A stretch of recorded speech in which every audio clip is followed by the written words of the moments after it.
Maqaa Abbaa, kan Ilmaa, kan Hafuura Qulqulluu, Waaqa tokkoo. Ameen. Maqaa Abbaa, kan Ilmaa, kan Hafuura Qulqulluu, Waaqa tokkoo. Ameen. Maqaa Abbaa, kan Ilmaa, kan Hafuura Qulqulluu, Waaqa tokkotti ni amanna. Ameen. Nagaa faraarri jaalalli Waaqayyo isiniif haa baay'atu. Maatii Waaqayyoo akkam jirtu? Nagaa keessanii nagaa kootti galata Waaqayyo. Baga nagaadhaan sooma tsigee nagaadhaan geessanii. Akka fedhaaf jaalala Waaqayyootti mata duree waa'ee sooma tsigee jedhu jalatti kutaa tokkoffaa bifa dubbisaatiin isiniifan dubbisa. Waaqayyo hunduma keenya waliin ta'uun jaalala Waaqayyoo nuuf haa ta'u. Ameen.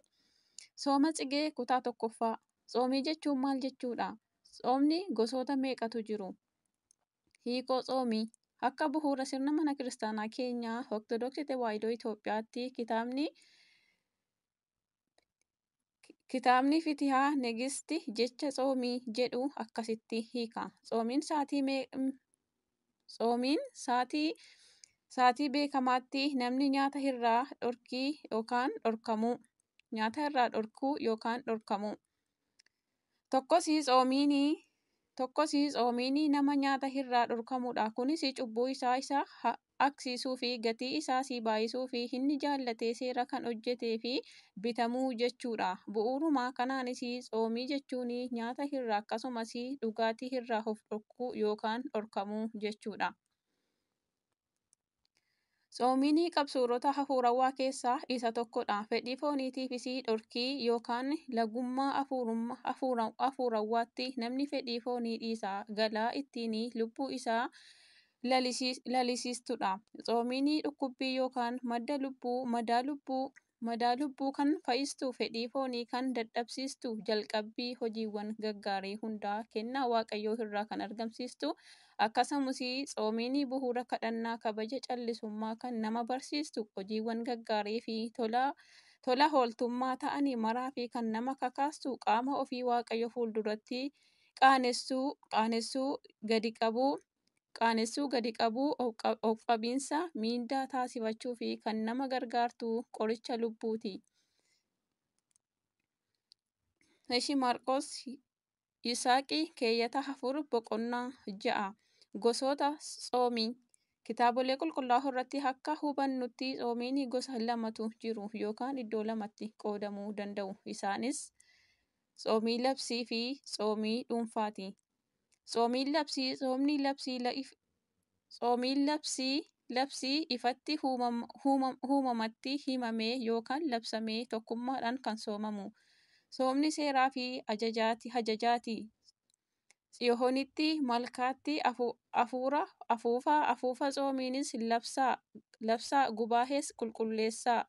Iyyuheel boqonnaa 1:12-14. Kakuu moofaa keessattis ta'ee kakuu haaraa keessatti waqtiin isaanii, ji'i isaanii, guyyaan isaanii akkasumas waggaadhaan guyyoonni irra oolan kan beekamanii fi kan kabajaman tsoomiiwwan labsii yookaan seeraa ni jiru turan. Ammas ni jiru. Kakuu moofaa keessatti Waaqayyo gooftaan akkas jedha. Kan ji'a arfaffaa, kan ji'a shanaffaa, kan torbaffaa, tsoomiin ji'a kurnaffaas mana Yihuudaatii fi ayyaanota gammachuu ni ta'a. Zakkaariyaas boqonnaa 8:18-19.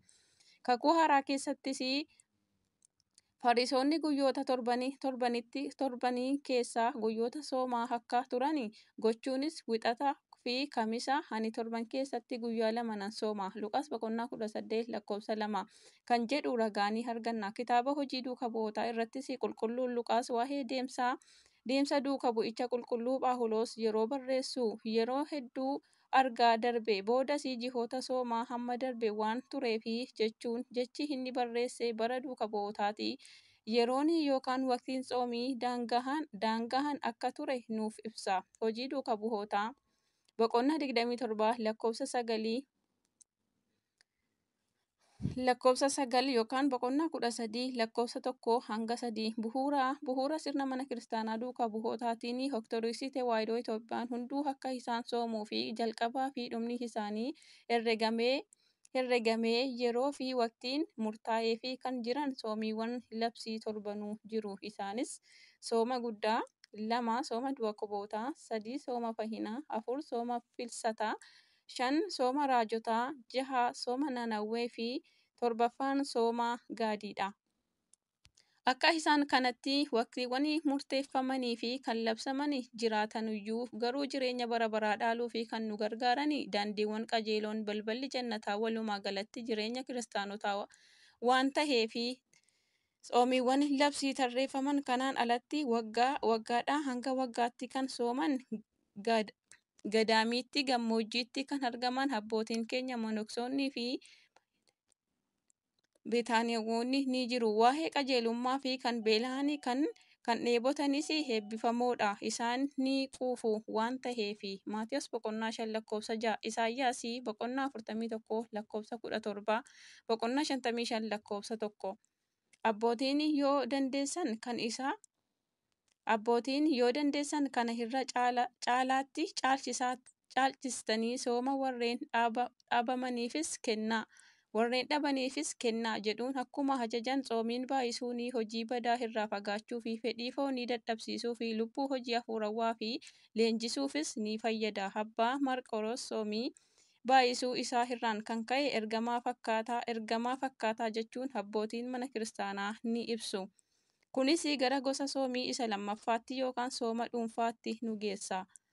Tsoomii dhuunfaa. Tsoomiin dhuunfaa Waaqayyo humnaa fi jabina isaa kan isaaf kenne amantoonni dhuunfaa isaaniitti yookaan dhoksaatti kan soomanidha. Namni tokko Waaqayyo gooftaa irraa wanti inni barbaadu gaafa jiraatu ofii isaa of bituu fi akka danda'uu fi akkasumas gaabbii galee yeroo abbaan gaabbii isaa ajaju dhuunfaa isaatti ni sooma. Kunis sirna durii kaasee turedha. Fakkeenyaaf hangafni raajotaa Museenii seera ba'uu boqonnaa 24 lakkoofsa 18, raajicha Daani'el boqonnaa 9 lakkoofsa 3, Nahimiyaan boqonnaa 9 lakkoofsa 1 hanga 4. Kakuu haaraa keessattis qulqulluun Phaawulosii fi qulqulluun Phexros caqasuun ni danda'ama. Hojii duukaa bu'ootaa boqonnaa 10 lakkoofsa 10. Qorontos lammaffaa boqonnaa 6 lakkoofsa 5. Tsoomii dhuunfaadhaan sooma labsii waliin tokko miti. Soomni dhuunfaa sooma gaabbii fi sooma fedhii jedhamee iddoo lamatti qoodama. Ayyaanota yaadannoo qulqullootaa. Soomiin gaabbii amantoonni abbootii gaabbii isaanii waliin mari'atan gaabbii galanii bu'uura keewwataa gaabbiitiin qannoonaan yeroo kennamuu fi tsoomii tsoomanidha. Qannoonaa sanas kan raawwatan eenyuyyuu osoo isaan hin argin dhoksaadhaan ta'a. Namoonni tokko garuu abbaa gaabbii isaaniitiin namni ajaja seerawwaa fudhatee waan soomuu fi ofii isaa dhoksuun isaa hin barbaachisu jedhanis namichi soomu sun soomuu isaa tarii maatiiwwan isaatti dhiyaataniin ala namni biraa irraa hin beeku. Beeksisuus hin qabu. Dhoksaadhaan xumurata malee.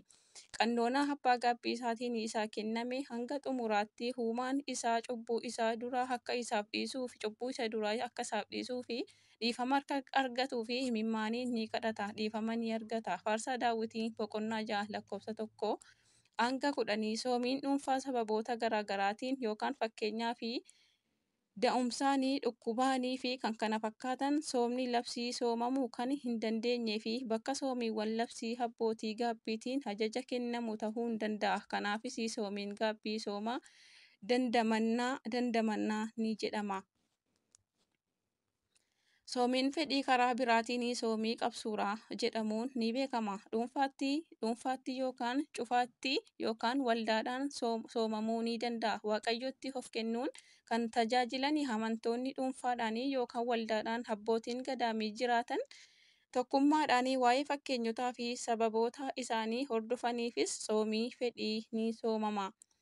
Namoonni jireenya dhuunfaa isaanii fi maatii isaanii irratti rakkoon isaan mudate yoo jiraate akka isaan furanuu fi yookaan akka isaaniif hafuu fi biyya isaan keessa jiraataniif mana kiristaanaa naannoo isaanii irraa rakkoon jiru akka isaan irraa fagaatuu fi qulqulluun Daawwitii lubbuu koo tsoomiidhaan akkuma jedhee ofii isaa bituu fi akka isaan dandeessisu lubbuu isaanii foon isaanii irratti leenjisuufidha. Xiqqeessanii yoo kadhatanii baay'isee kan kennu Waaqayyo iccitii isaaf ibsuu fi Daani'el boqonnaa 10 lakkoofsa 14. Taateewwan seeraa yaadachaa qabsuura qulqullootaa yaadachaa eebba isaanii argachuu fi eebba isaanii hirmaachuu fi cubbuu irraa qulqullaa'uu fi kan kana fakkaatanidha. Tsoomiin fedhiitii fi qophii dursa. Soomii fi fedhii fi qophiitu dursa. Dhoksaadhaan yookaan of dhoksee soomuu fi namni yaade tokko qophiin dursa inni taasisuu qabu jira. Qophii gahaa osoo hin taasisin soomii yoo jalqabe garuu osoo hin xumuriin gidduutti adda kutee dhiisuu danda'a. Yookaan wanta barbaade sana osoo hin argatiin ni hafa. Qophiin dursaa kunis karaa fi bifa hedduudhaan isaan kanneen keessaas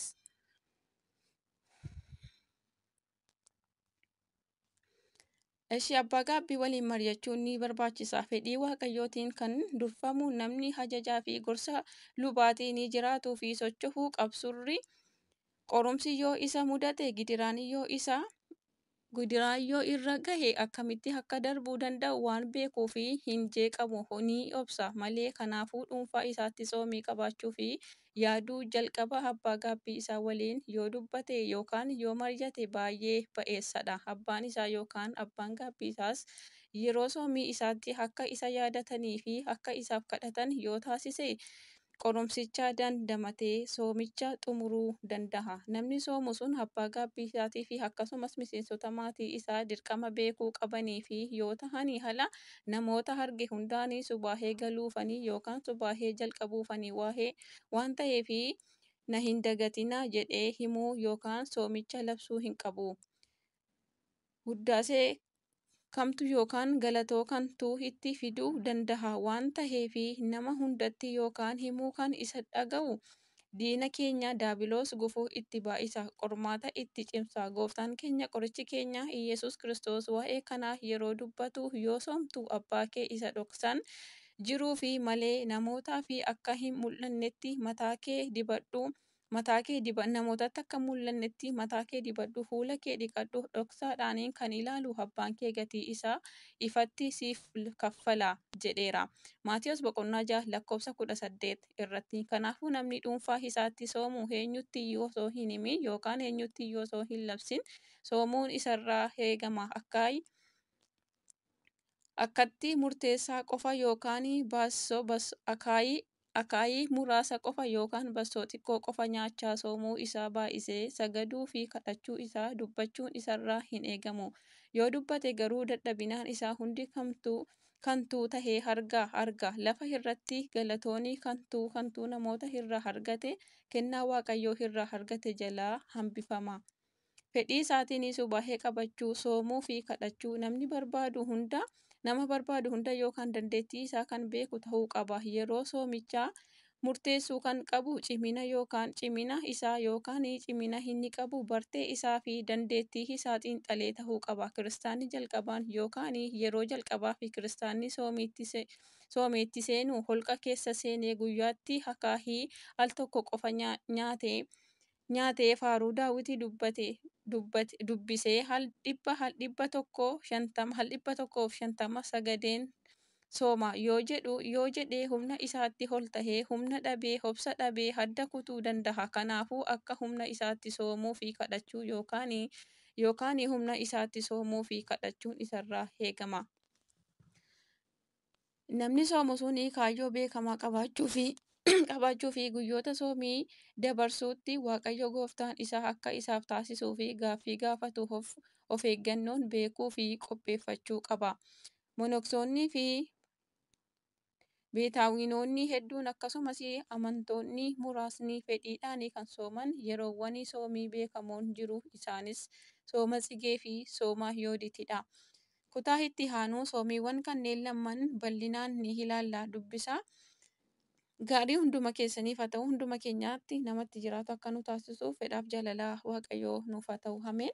Galanni waaqayyoof deessuu haadha isaaf ulfaataa fannoo isaaf haa ta'u hanga bara baraatti. Ameen. Irra deebiidhaan baga geessanii waa'ee soomii ilaalchise kutaan lammaffaan asumaan itti fufa. Waaqayyoo abbaan keenya hunduma keenya gargaaruun fedhaaf jaalala waaqayyoo nuuf haa ta'u. Ameen.